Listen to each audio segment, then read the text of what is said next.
Señor presidente, señorías, señor Salvador, buenas tardes. Interesante PNL, a pesar de las limitaciones evidentes legales.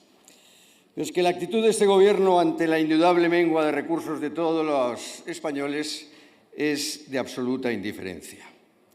No sé lo que diría ante esta PNL el señor Artalá, antiguo secretario general de su grupo. Me lo puedo imaginar y usted también, ¿no? Pero la PNL que nos ocupa no acierta en el diagnóstico ni en los remedios, sino que simplemente constata lo obvio de los síntomas. Los trabajadores están perdiendo poder adquisitivo ante la indiferencia del Gobierno. En este sentido, parecería razonable unirse a la medida propuesta con esas limitaciones legales, hablo en los términos teóricos, porque los españoles, sobre todo los más humildes y las clases medias, merecen especialmente no tan solo empatía, sino la obligación de poner todas las herramientas a nuestro alcance para conseguir aquello que siempre hemos defendido en el Grupo Parlamentario Vox. Salarios dignos, justos y lo que en justicia correspondan. Sin embargo, la medida obvia algunas cuestiones, más allá de las limitaciones legales, que usted conoce muy bien, y que sentaría un precedente de intervención muy importante. Como que los salarios, tal como dice usted, han subido un 2,56% y, en consecuencia de ello, ante la actitud del Gobierno indiferente, que se ha negado a deflactar las tablas del IRPF, el trabajador no ha perdido tan solo el poder adquisitivo que resulta restarle a la inflación la subida que ha experimentado, sino más.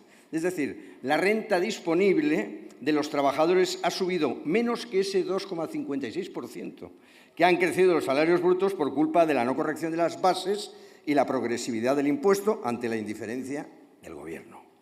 Una subida de los salarios con la fórmula que plantea, además con rango de ley, y ya sabe que eso es muy difícil, que generaría efectos de segunda vuelta, es decir, podría llevarnos a una espiral de incremento precios-salarios, precios que mantendrían la inflación elevada durante mucho tiempo y que hay que evitar por todos los medios, y no podría ser asumida por los empresarios en todos los casos, con lo que aumentarían las cifras de paro y el cierre de empresa. ¿Y los autónomos? ¿Tendrán un 10% más de ingresos? ¿Y los autónomos y pymes con 1, 2, 3 o 4 o 5 trabajadores tendrán unos mayores ingresos del 10% para poder asumir esos 10% de aumento? Y por ende la propuesta, tal como se describe, podría generar agravios comparativos en el segundo punto, que afectarían a la justicia distributiva. Pues también se pretende recuperar el poder adquisitivo de todos los trabajadores públicos. Para ello sería lo lógico, y le propongo, en el fondo que ustedes proponen, que se nutra de ahorros del gasto ideológico y político innecesario que se lleva a cabo a través de un análisis de eficiencia del gasto público para ver dónde se derrocha. Y en esto le podemos ayudar mucho desde Vox, sin duda. Más aún, podría provocarse, por cómo está definida la propuesta, situaciones absurdas como la que los trabajadores con salarios poco superiores a 3 veces el salario mínimo interprofesional se vieran rebasados salarialmente por otros que cobran un poco menos que 3 veces al salario mínimo interprofesional. Si no deflactamos las bases imponibles del IRPF, la renta disponible de los trabajadores beneficiados subiría menos que la inflación de todas formas.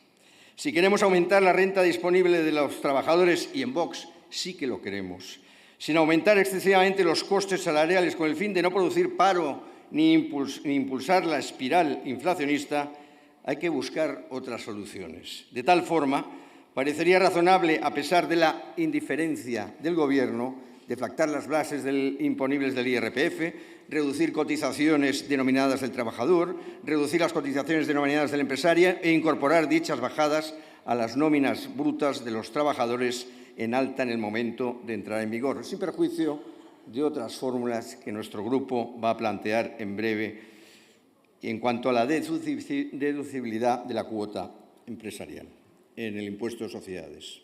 En definitiva, señorías, subidas salariales sí, por supuesto. Claro que sí, pero no así. Ya lo dijo Elie Wiesel, señor Zaragoza, no sé dónde está el señor Zaragoza, que hoy estaba muy impetuoso, cuando sentenció que lo contrario del amor no es el odio, sino la indiferencia. Y eso es lo que ha hecho el Gobierno, es actuar con indiferencia con los trabajadores españoles. Muchas gracias. Muchas gracias.